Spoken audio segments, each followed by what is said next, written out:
नमस्कार दोस्तों, स्वागत है आप सभी का पाथ फाइंडर पर। तो दोस्तों, जैसा हमने कुछ दिन पहले एक हमारे नए प्रोडक्ट को अनवील किया था, वो था प्रैक्टिस बुकलेट्स, जिसमें हम 10 से ज़्यादा आपको बुकलेट्स दे रहे हैं, जो 11,000 करीबन सवाल जिसमें कवर किए गए हैं। एंड इनको हमने subject wise, topics wise divide किया है। तो आज की इस क्लास में हम उसी के कुछ सैंपल आपके साथ डिस्कस करने वाले हैं, क्योंकि आप में काफ़ी ज़्यादा सवाल था कि किस प्रकार से हमने टॉपिक को कवर किया है, किस प्रकार के सवाल हैं। तो आइए आज की इस क्लास में हम उसी में से कुछ सवाल जल्दी जल्दी डिस्कस करते हैं। एंड आपके लिए क्विज है, तो आप चाहें तो आंसर कमेंट सेक्शन में भी डालते जा सकते हैं। तो दोस्तों, मेरा नाम किंजल चौधरी है। मैं आप सभी का स्वागत करता हूं पाथ फाइंडर पर। जल्दी से जाएं, जाके चैनल को सब्सक्राइब करें, बेल आइकन दबाना ना भूलें। उसके सिवा आप मुझसे मेरे टेलीग्राम चैनल या फिर कम्युनिटी पेज पर भी जुड़ सकते हैं। तो आप यहाँ पर ज़रूर जाइएगा, यहाँ पे पीडीएफ आपको मिल जाएगी। तो आज की भी क्लास के बाद मैं आपके साथ ये पीडीएफ शेयर कर दूंगा, जिसमें ये सारे सवाल भी आपको मिलेंगे। एंड जब भी अनअकैडमी आए, सब्सक्राइब करें तो यूज़ द कोड KC10, क्योंकि जब आप ये कोड यूज़ करते हैं और 1 साल या उससे अधिक की सब्सक्रिप्शन लेते हैं, तो इससे आपको मेरी hand holding, guidance and mentorship मिलती है फ्री में, एट नो एडिशनल कॉस्ट। तो आइए, सबसे पहले हम जो पहला टॉपिक लेने वाले हैं वो है मॉडर्न इंडियन हिस्ट्री।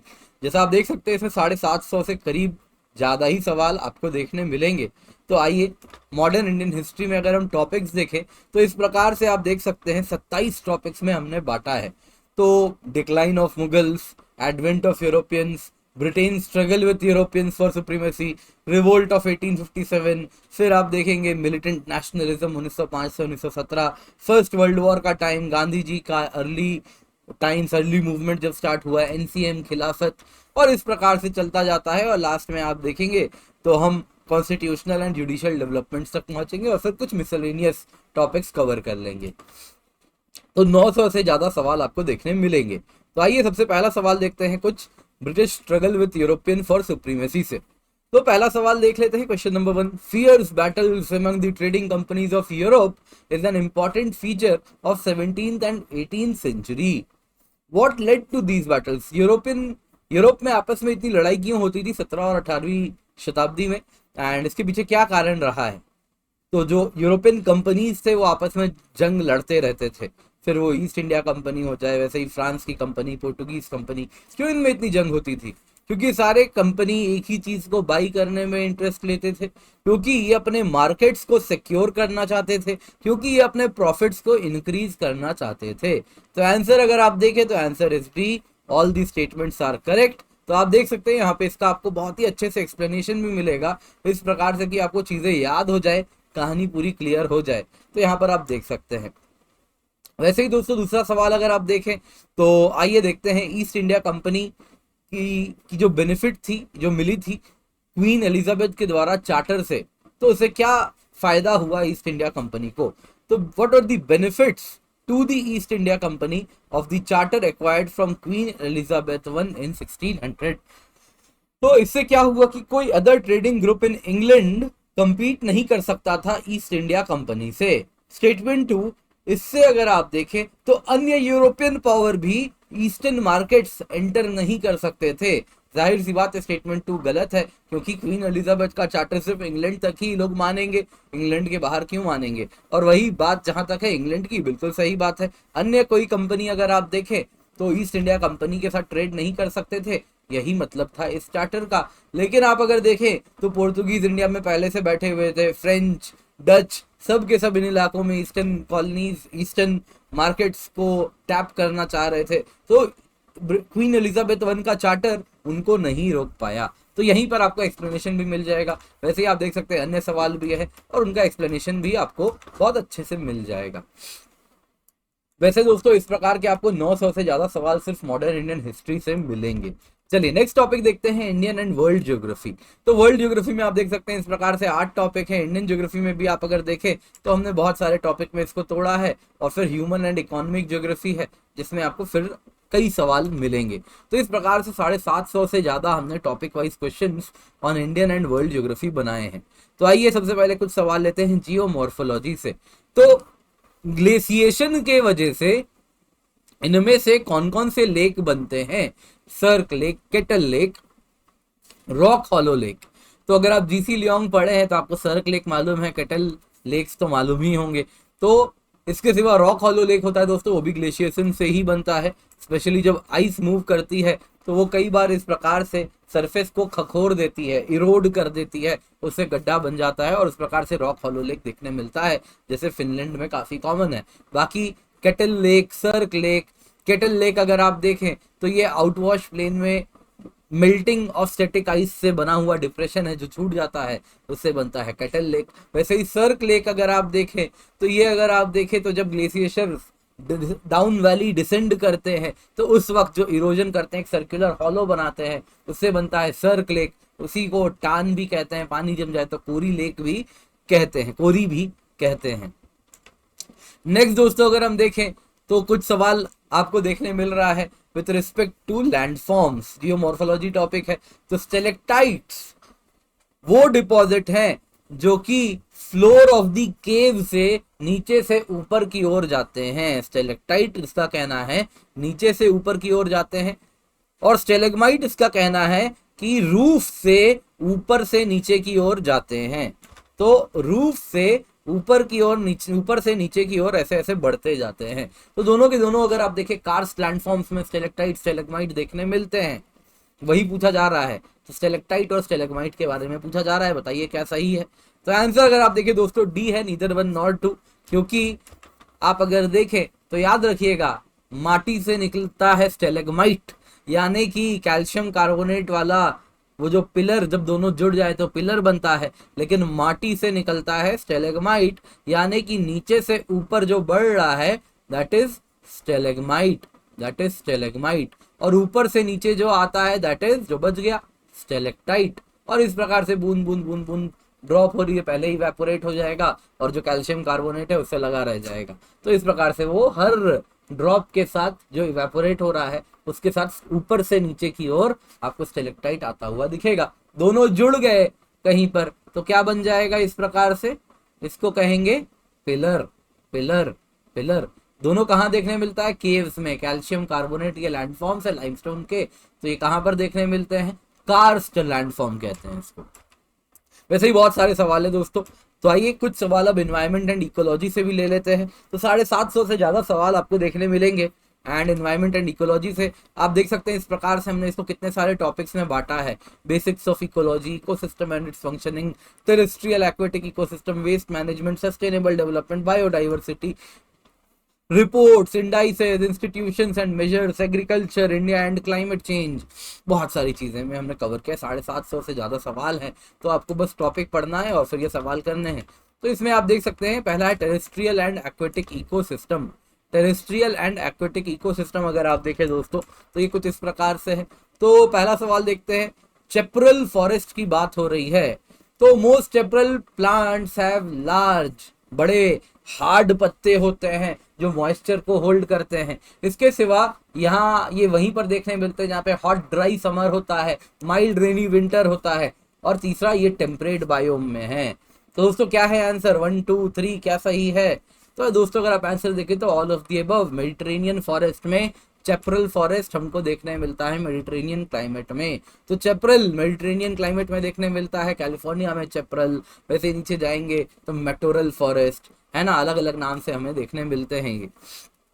तो चेपरल प्लांट्स अगर आप देखें तो लार्ज हार्ड लीव्स होते हैं, क्योंकि समर जो होता है मेडिटेरेनियन क्लाइमेट में बिल्कुल रेगिस्तान जैसा होता है, ड्राई समर होता है, तो जो भी मॉइस्चर है उसे बचाना है, तो इसलिए लार्ज एंड हार्ड लीव्स होते हैं, वैक्सी होता है जो मॉइस्चर को बचा के रखता है। इसके सिवा यहाँ पे हॉट ड्राई समर होता है, विंटर्स में ही बारिश होती है, सही बात है, और टेम्परेट बायोम होता है, बिल्कुल सही बात है, मेडिटेरेनियन क्लाइमेट टेम्परेट बायोम का ही आउटकम है। तो answer is C, that is 1 2 and 3 only.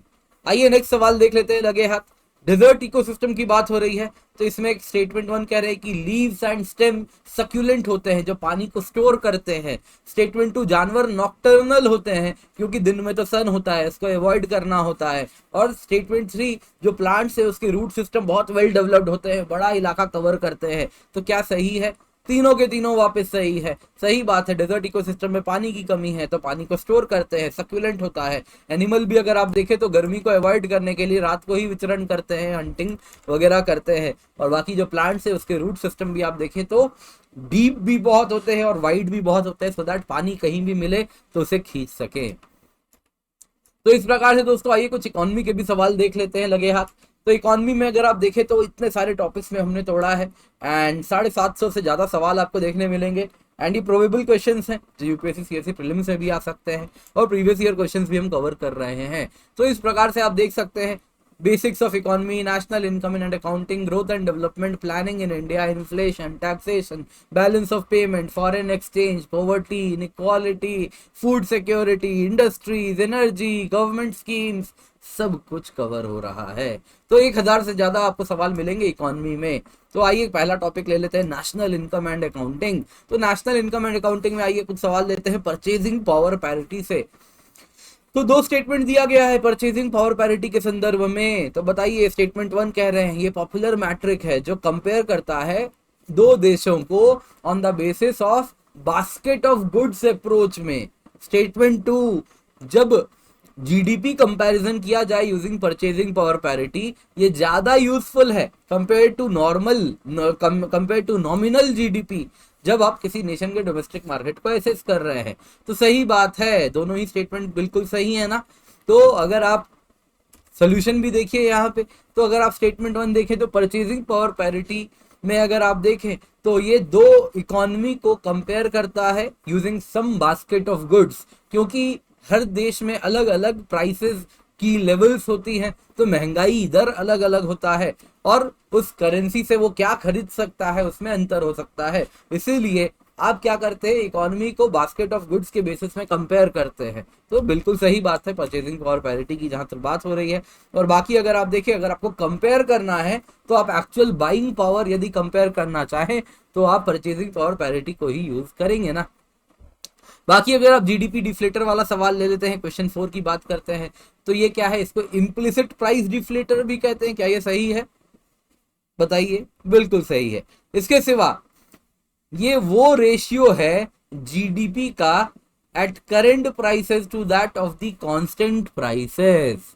तो जीडीपी डिफ्लेटर और कुछ नहीं है, जीडीपी डिफ्लेटर और कुछ नहीं है, बिल्कुल सही बात है। इसको इम्प्लिसिट प्राइस डिफ्लेटर भी कहते हैं। ये इन्फ्लेशन का मेजर होता है और इसमें अगर आप देखें तो ये रेशियो है किसका, GDP at current prices to that of the एक बेस ईयर कांस्टेंट प्राइसेस जहां पर हम ले करके चलते हैं। तो उसमें जो जीडीपी का अंतर है वो क्या हो गया, उसका जो रेशियो होगा वो बताएगा कितना इन्फ्लेशन है इकोनॉमी में, और उसी को कहते हैं जीडीपी डिफ्लेटर।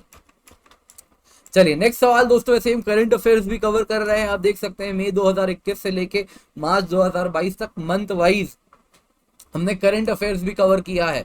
तो इसमें जो टॉपिक छूट जाएगा वो यहाँ पर जरूर कवर हो जाएगा। जैसे मॉडल कोड ऑफ कंडक्ट का सवाल है कि ये सेट ऑफ नॉर्म्स हैं जो कि पॉलिटिकल पार्टीज में कंसेंसस से इवॉल्व हुए हैं, स्टेटमेंट 1। स्टेटमेंट 2, ये इन्फोर्स किया जाता है, मॉडल कोड ऑफ कंडक्ट लगता है अनाउंसमेंट ऑफ इलेक्शन से लेके जब तक चुनाव के सारे प्रक्रिया कंप्लीट ना हो जाए। बताइए क्या करेक्ट है 1 में, तो 1 only, 2 only, both 1 and 2, neither 1 not 2। Answer अगर आप देखें तो सी, दोनों ही स्टेटमेंट बिल्कुल सही है। मॉडल कोड ऑफ कंडक्ट अगर आप देखें तो ये नॉर्म्स है, ये कोई स्टैट्यूटरी प्रोविजंस नहीं है। हालांकि मॉडल कोड ऑफ कंडक्ट एक नॉर्म्स है जो कि पॉलिटिकल पार्टी में कंसेंसस से डेवलप किया है। लेकिन मॉडल कोड ऑफ कंडक्ट के अगर आप देखें तो कुछ पार्ट्स ऐसे भी होते हैं जो इन्फोर्सिएबल होते हैं, क्योंकि वो आईपीसी, सीआरपीसी वगैरह में इम्प्लिसिटली कवर्ड होते हैं, तो इसलिए उनको एनफोर्स भी करवाया जाया जा सकता है। But otherwise it is a set of norms जो केरला में पहली बार देखने मिला था और उससे धीरे धीरे देश भर में इसको आप देख सकते हैं लगाया गया है। बाकी अगर आप देखें तो मॉडल कोड ऑफ कंडक्ट कब तक लगता है, मॉडल कोड ऑफ कंडक्ट अगर आप देखें तो जिस दिन चुनाव के डेट अनाउंस होते हैं और जब तक रिजल्ट ना आ जाए तब तक मॉडल कोड ऑफ कंडक्ट लगा रहता है, जब तक इलेक्शन प्रोसेस कंप्लीट ना हो जाए। वैसे ही दोस्तों आप देख सकते हैं एक क्वेश्चन है महानदी रिवर पर, तो इनमें से कौन कौन से स्टेट्स हैं जो कि drainage basin of Mahanadi river पर लाई करते हैं। तो छत्तीसगढ़, मध्य प्रदेश, ओडिशा, वेस्ट बंगाल। तो दोस्तों छत्तीसगढ़ एंड ओडिशा तो आप सब जानते ही हैं, तो छत्तीसगढ़, ओडिशा और अगर आप देखें तो कुछ पोर्शन हो जाता है यहाँ पर आप देखें तो आप थोड़ा सा इलाका देखेंगे तो मध्य प्रदेश भी थोड़ा सा इसमें कवर हो जाता है और इस प्रकार से ये भी इसी में आप देखें तो इंक्लूड हो जाता है छत्तीसगढ़ महानदी के ड्रेनेज बेसिन में। इसके सिवा यहाँ पर है PMLA, prevention of money laundering act. कौन सी एजेंसी इन्वेस्टिगेट करती है इस प्रकार के केसेस को? तो आंसर इज, आप सब जानते हैं, न्यूज में हमेशा रहता है, enforcement directorate, ED. ED enforcement directorate जो कि मिनिस्ट्री ऑफ फाइनेंस के अंदर काम करती है, वही पीएमएलए के केसेस को अगर आप देखें तो इन्वेस्टिगेट करती है।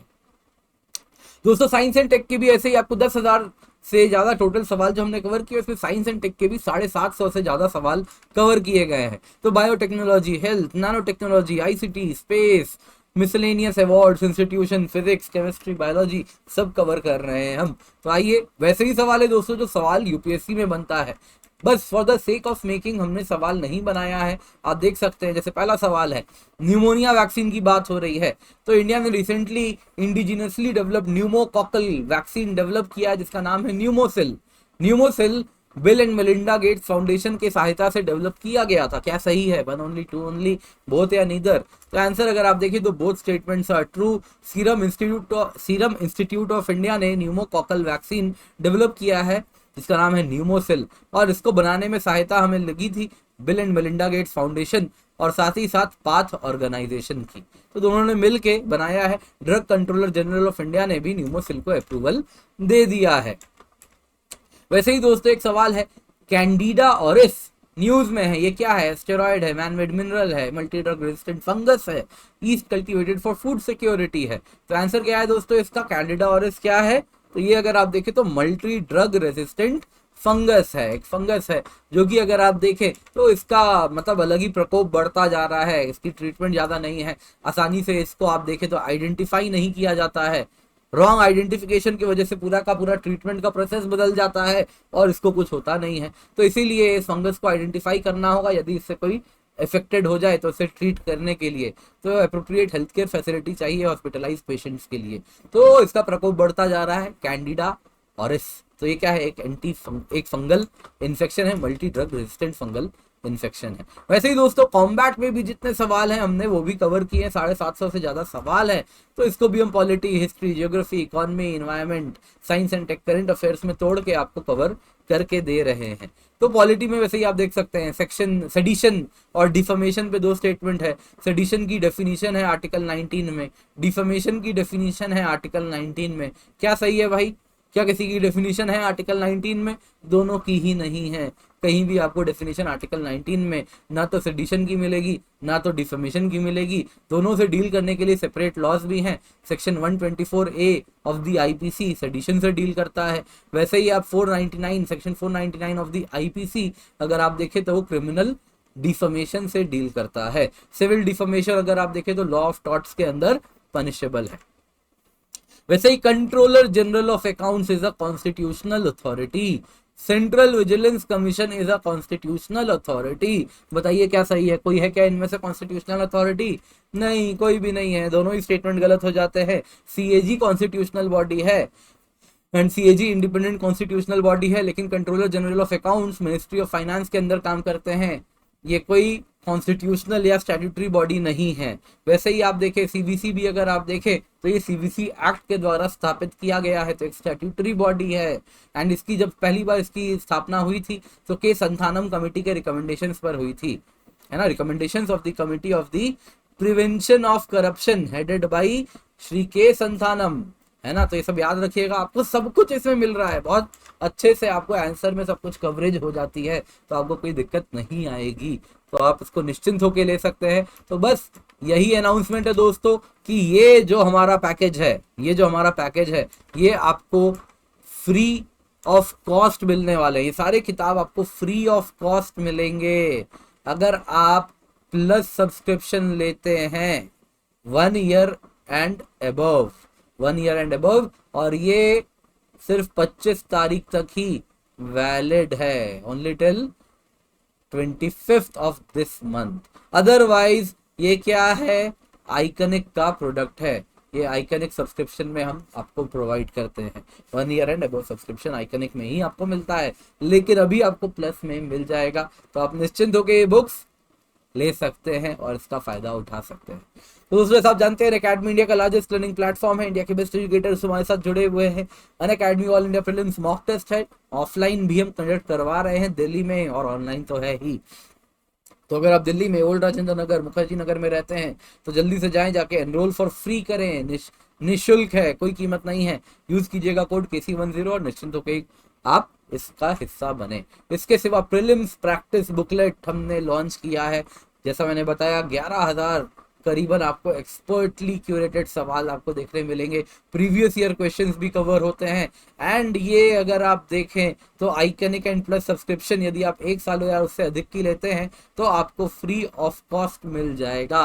अदरवाइज प्लस वालों के लिए इंपॉर्टेंट, अगर आप प्लस सब्सक्रिप्शन अभी ले रहे हैं तो ये सिर्फ 25 तारीख तक हम आपको देने वाले हैं, आपके घर पे डिलीवर करवाएंगे।